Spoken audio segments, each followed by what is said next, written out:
Terima kasih sudah klik video ini. Kali ini saya akan mereview salah satu film komedi yang berjudul The Bodyguard 2. Film ini berasal dari negaranya Ong Bak. Film ini menceritakan seorang polisi intelijen yang ditugaskan untuk membasmi para gangster atau biang kerok yang akan menghancurkan negara Thailand dengan nuklir. Dan setiap bosnya dikelilingi bodyguard lucu. Film ini disutradarai oleh Pastai Wong Kam Lao. Film ini dibintangi oleh Janet Kau, Kosak Im Suk, Pongsak Pongsuan, Jack Welling Apitanon, Tony Jaa, dan sutradaranya sendiri, akibat kekurangan personil. Namun Tony Jaa, hanya sebagai aktor figuran, entah kenapa. Jangan berlama-lama lagi, mari kita langsung saja ke alur cerita filmnya.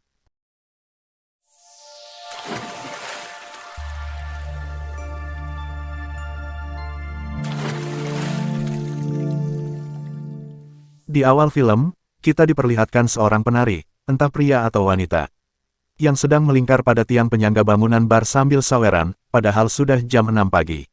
Scene berpindah pada perjalanan sekelompok orang yang sedang menuju bar tempat penyanyi saweran melingkar, namun di perjalanan, si asisten sedang tertidur di pundak bosnya akibat ngantuk. Mereka adalah gangster yang menurut Mimin gak seram-seram amat, mereka hendak melakukan pembelian nuklir di bar tersebut. Gangster ini dipimpin oleh Paman Bogo, alias Botak Gondrong dan asisten Paman Bogo sebut saja Mas Asep. Setelah Paman Bogo dan rombongannya tiba di TKP beberapa menit sebelum pembelian nuklir, inilah yang terjadi.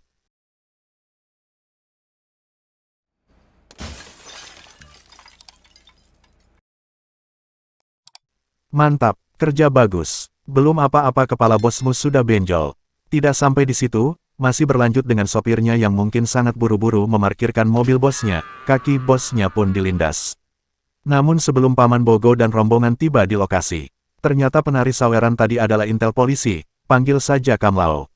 Ia bersama temannya panggil saja Mas Dion. Mereka ditugaskan untuk menangkap bos Bogo dan rombongannya. Singkat cerita, rombongan Paman Bogo telah masuk ke dalam bar tersebut. Paman Bogo dan rombongan ke lantai atas menggunakan lift melalui pintu utama. Namun karena rombongannya Paman Bogo sangat banyak dan semuanya ingin menaiki lift juga. Akhirnya liftnya kesempitan dan Paman Bogo terkurung sambil marah-marah.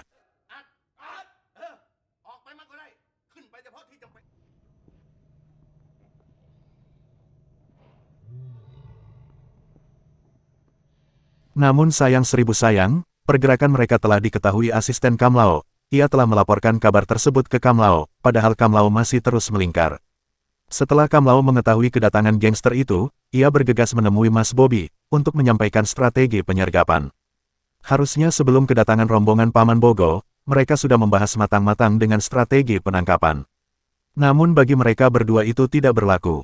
Sampai-sampai intel Kam Lao masih sempat melatih Mas Bobby untuk memegang pistol, padahal enemy sudah di depan mata. Singkat cerita, mereka telah siap menangkap Paman Bogo dan rombongannya. Mas Bobby ditugaskan untuk memantau dari luar, sedangkan Kam Lao yang akan masuk ke dalam, melewati area yang dibatasi untuk orang lain yang tidak berkepentingan. Scene berpindah di salah satu ruangan bar itu, sebelum penangkapan dimulai, terlihat Paman Bogo yang sedang bernegosiasi dengan teman lamanya yang terlihat sombong, karena sekarang dia sudah menjual nuklir. Mereka akan memperlihatkan sekaligus mempresentasikan cara kerja nuklir melalui laptop, namun laptopnya belum nyala. Di depan bodyguardnya sendiri, Paman Bogo dipermalukan karena setelah Paman Bogo dipersilakan menonton cara kerja nuklir dia tidak bisa menyalakan laptopnya. Kini Paman Bogo sangat tertarik dengan nuklir tersebut, dan sepakat membelinya. Kemudian Paman Bogo meminta bodyguardnya untuk menyerahkan sejumlah uang yang ditentukan teman lamanya, namun si bodyguardnya yang diminta bilang, kalau dia tidak punya uang. Entah apa yang merasuki bodyguardnya yang dengan lantang menjawab bosnya begitu. Padahal Paman Bogo tidak meminta uang pribadi bodyguardnya. Tapi uangnya sendiri yang dibawa bodyguardnya. Namun uangnya dibawa salah satu bodyguardnya yang berdiri paling ujung, dan ini yang terjadi.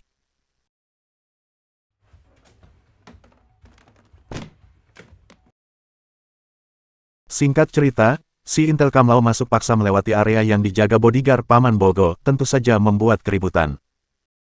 Setelah ia berhasil menghabiskan pion yang di depan, ia menuju ruangan tempat Paman Bogo berbelanja.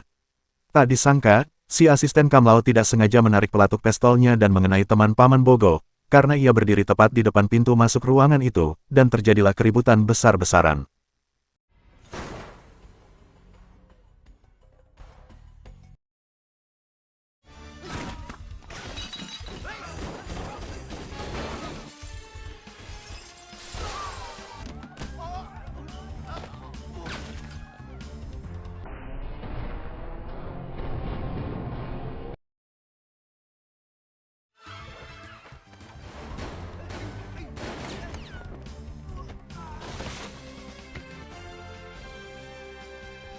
Di adegan ini, si asisten Kamlao yang sedang duduk bersembunyi sambil memeriksa pistolnya, mengapa sampai bisa menembak sendiri, dan membuat keributan. Tiba-tiba datanglah Kamlao dan menanyakan kemana Paman Bogo pergi bersama rombongannya, malah dia nembak lagi.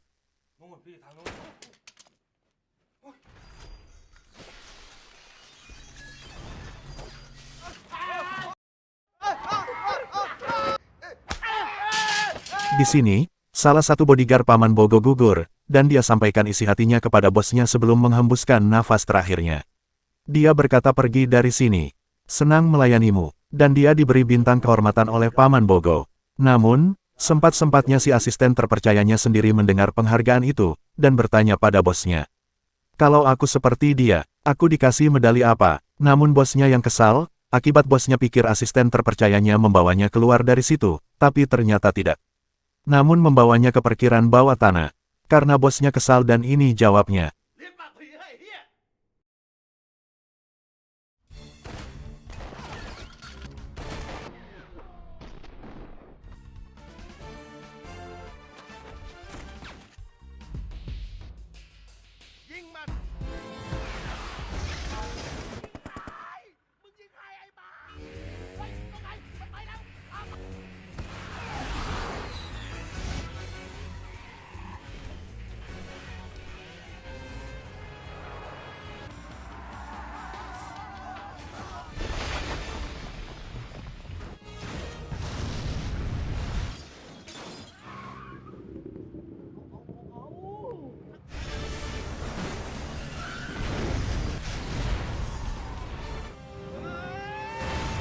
Singkat cerita, kini Paman Bogo telah ditangkap dan disidang oleh seorang atasan Kamlao, si jenderal penyayang istri.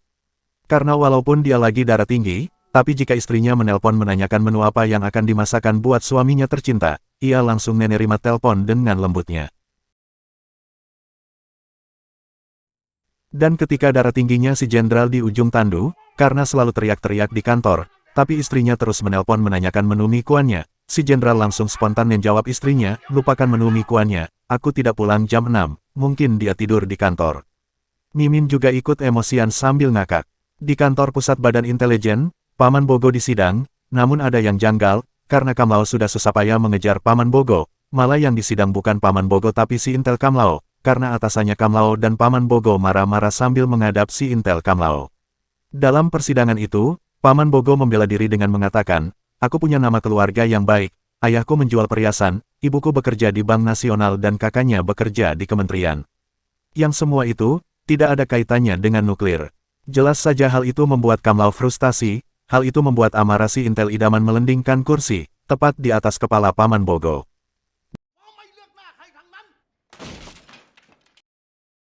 Dalam persidangan itu, si jenderal telah mengambil data dan telah mengantongi beberapa nama buronan lagi yang akan diburu selanjutnya. Scene berganti, setelah Kamlao menyelesaikan tugasnya ia pulang menemui istrinya dan akan menjalani kehidupan sehari-hari seperti biasa. Membantu istrinya menjalankan usaha salon kecantikan, selalu membaca tata tertib istri untuk dirinya, selalu berdoa setiap malam sebelum tidur. Sebagai informasi, ini istri Kamlao, kita panggil saja Tante Mirna. Orangnya yang tegas, suka marah-marah, sangat perhatian, orangnya penyayang, selalu hidup mandiri, dan suka bercocok tanam, ketika hanya bersama suaminya, itu pun jika suaminya ACC. Di bakatnya yang terakhir, membuat Mimin respect, karena walaupun selalu ditinggal, ia setia menunggu suaminya sampai balik, tanpa harus bercocok tanam pisang lain. Di pagi harinya, Kamlao diajak istrinya menemui salah satu dukun yang sangat dihormati di kampung itu untuk meramalnya, tapi Kamlao tidak percaya tentang dukun itu. Hal ini dilakukan istrinya karena istrinya curiga, kenapa Kamlao selalu keluyuran berminggu-minggu, bahkan sampai berbulan-bulan, karena istrinya tidak tahu kerjaan suaminya apa. Singkat cerita, Kamlao telah diramal, dan akan mendapatkan tugas penting di jam 3 sore di esok harinya. Scene berlanjut pada keesokan harinya, Kamlao yang sedang membantu istrinya melayani customer, tiba-tiba teleponnya berbunyi namun Kamlao yang masih sibuk, mengabaikan panggilan itu sampai istrinya tiba.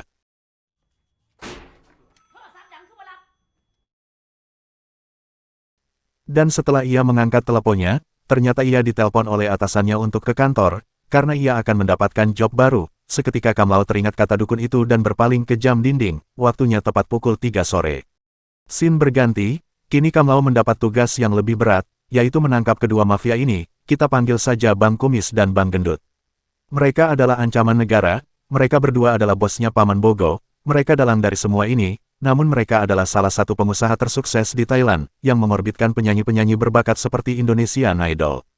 Kam Lao telah mengaju banding soal pekerjaan barunya ini, si Intel bertanya kenapa harus dia, bukan orang lain, bagaimana cara menyusupi mereka, bagaimana dengan istrinya, namun atasannya bilang, itu masalahmu, karena dia cepat mengangkat telepon dari istrinya, tanpa pikir apakah Kam Lao akan pulang ke istrinya atau tidak. Singkat cerita, si Intel berpamitan ke istrinya dan bilang, dia akan pergi lagi beberapa bulan ke depan, untuk menjadi guru les bahasa Prancis. Namun istrinya bilang, memangnya kamu bisa? Berbahasa Thailand saja kamu tidak bisa apalagi sebagai guru les bahasa Prancis. Sin berpindah di salah satu gedung, tempat pencarian bakat milik kedua target Kam Lao yang sedang membahas soal pengorbitan penyanyi baru, karena sekarang mereka sudah jarang sekali mengorbitkan penyanyi terkenal, dan itu berdampak pada pendapatan mereka. Sin berganti pada si Intel yang datang menemui panitianya Bang Kumis dan Bang Gendut, untuk mendaftarkan diri mengikut audisi Thailand Idol yang baru saja dibuka.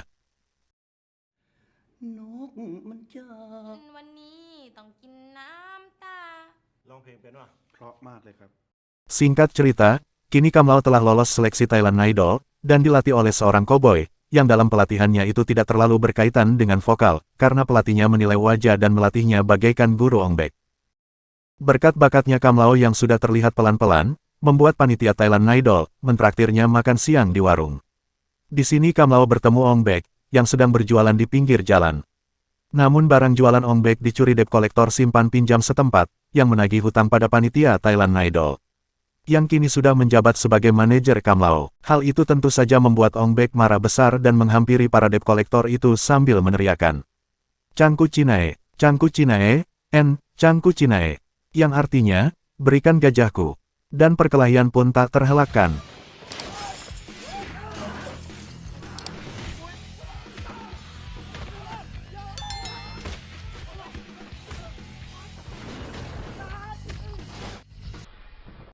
Setelah cuacanya sudah reda, dan Cangku Cinae akan kembali ke jualannya, ia bertemu Kam Lao yang baru saja habis beli kalengkeng. Namun Cangku Cinae kenal dengan Kam Lao, dia tahu bahwa Kam Lao lagi menyamar, dan Cangku Cinae meneriakan, dukung Thailand makan kalengkeng, dengan suara histerisnya. Kini Kam Lao telah merilis album barunya membuatnya sangat terkenal sejagat Thailand, digemari di mana-mana, tampil di TV, menjadi bintang tamu, dan ditonton istrinya sendiri, membuat istrinya bangga, dan mencari Kam Lao ke hotel, namun ia sudah merubah nama, sebagai Mami Lao. Saran dari Mimin, buat kalian semua, wajib nonton film ini. Fix, jika kita sepemikiran kalian akan jungkir balik saat menontonnya. Singkat cerita, kini Kam Lao telah menyusup masuk ke tempat pembuatan nuklir, ia menyamar sebagai salah satu karyawan di situ. Setelah masuk ke dalam lift, ia bertemu seorang ninja warrior yang telah lebih dulu sudah di dalam. Ninja itu menyusup dan sedang memberantas sistem di komputer operator karyawan pabrik. Ternyata ninja itu seorang Intel, suruhan yang sama, sebagai partner Kam Lao. Namun, Kam Lao tidak mengetahui hal itu, membuat mereka saling ramas-meramas.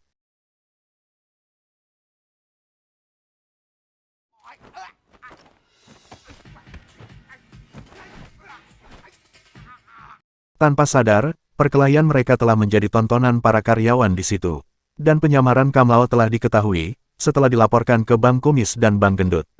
Scene berlanjut dengan perkelahian hebat tak terhentikan, kedua Intel ini bersatu melawan karyawan nuklir.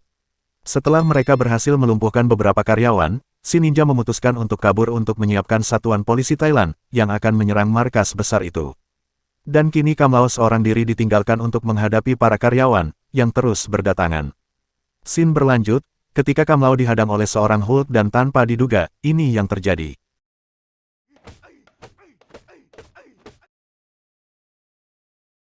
Setelah ia berhasil melumpuhkan Hulk, ia dihadang lagi dengan karyawan yang tidak nyambung.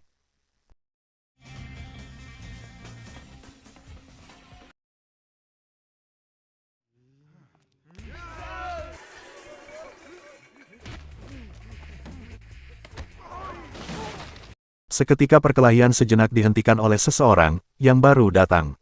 Ia dengan rapinya memecahkan jurus-jurusnya, namun karena Kam Lao sudah lama menunggu memutuskan untuk memukul tulang keringnya pakai papan.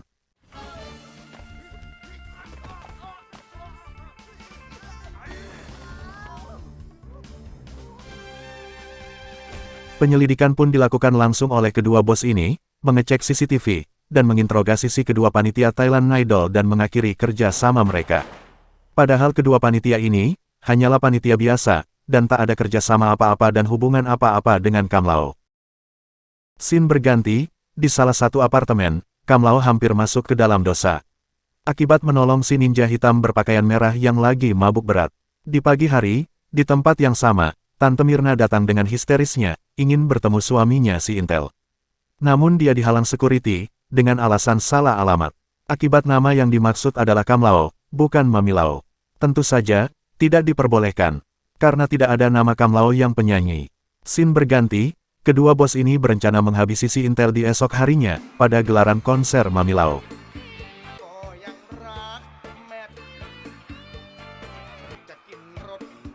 Mereka sudah menyiapkan sniper dan penembak jitu. Namun, di waktu yang sama, si Intel Ninja dan beberapa personil polisi telah ada di lokasi konser Mamilao. Tak butuh waktu lama, sniper mereka langsung ke lobi. Singkat cerita, setelah konser digelar, kedua bos ini berkemas meninggalkan tempat itu karena mereka sudah tahu, Kamlao adalah mata-mata pemerintah, dan mereka pikir Kamlao sudah habis. Namun Kamlao telah menyusup masuk ke gudang tersebut, dan mengawasi mereka. Lagi-lagi si ninja dan pasukan polisinya sudah lebih dulu menyusup ke dalam. Saat penyusupan berlangsung, Kamlao mendengar ada suara yang tidak asing baginya, dan ternyata Tante Mirna yang sedang duduk terikat, sambil teriak-teriak melihat kedua penjaga itu bermain catur. Dengan pengalaman dan jam terbang tinggi, si Intel tidak butuh waktu lama untuk meloloskan istri tercintanya. Ketika mereka baru beranjak dari situ, mereka dihalang oleh seorang samurai handal. Namun ketika samurai itu tebar pesona dengan waktu yang cukup lama dengan jurus-jurusnya. Si Intel memutuskan untuk pergi, tetapi mereka terjebak lagi oleh 3 koboi bersenjata lengkap yang langsung menembak mereka berulang-ulang. Tak disangka, ternyata tembakan ketiga koboi ini salah sasaran dan menewaskan samurai handal tadi, yang sedang pentas seni. Ternyata ketiga koboi ini, mohon maaf, mereka punya penglihatan yang minim, alias juling semua. Dengan santuinya Kamlao merubuhkan satu persatu dari mereka. Tiba-tiba muncullah kedua bos Thailand Idol dengan pasukan lengkap bersenjata, menodong Kamlao dan istrinya, namun si ninja dengan jajaran polisinya muncul dan menodong pasukan kedua bos ini. Kontak senjata antara jajaran polisi dan pasukan Bang Kumis pun tak terelakkan. Singkat cerita, kedua bos ini berhasil kabur dari situ. Begitupun dengan pasangan pengabdi negara. Namun, baru saja lolos, lagi-lagi mereka dihalang oleh samurai berjubah yang dikelilingi lilin. Seperti biasa samurai berselendang ini lagi-lagi tebar pesona. Seperti helikopter, si samurai berselendang ini lepas landas sambil berputar, hingga landing kembali di tempat yang sama. Namun tak disangka, salah satu helai selendangnya, nyangkut pada lilin yang lagi menyala. Tentu saja si samurai ini butuh bantuan damkar. Setelah mereka pergi dari situ, Kamlao dan istrinya kembali dihadang oleh anak buah bos Kumis. Dan disinilah skill pemadam kedua pasangan ini terlihat jelas. Tante Mirna dengan krannya, dan Kamlao dengan noselnya. Setelah Kamlao selesai memandikan karyawan bos Kumis, Tante Mirna meminta Kamlao untuk bercocok tanam secara kilat. Karena dia bangga dan tak pernah terbayang suaminya sehebat itu. Namun si Intel mengabaikan itu. Lagi dan lagi, pasangan ini terus diburu, dan disinilah kalian bisa lihat sosok Tante Mirna sebenarnya. Kamlao menyuruh istri tercintanya pergi dari situ. Karena Kamlao tak ingin istrinya kenapa-napa. Namun setelah Tante Mirna pergi, Kamlao dibabat habis oleh anak buah bos Kumis. Setelah musuhnya fokus pada Kamlao, tiba-tiba Tante Mirna dengan beringasnya, menyapu rata para anak buah bos Kumis, dengan senjata Paman Rambo, sambil salam Spiderman ke suaminya.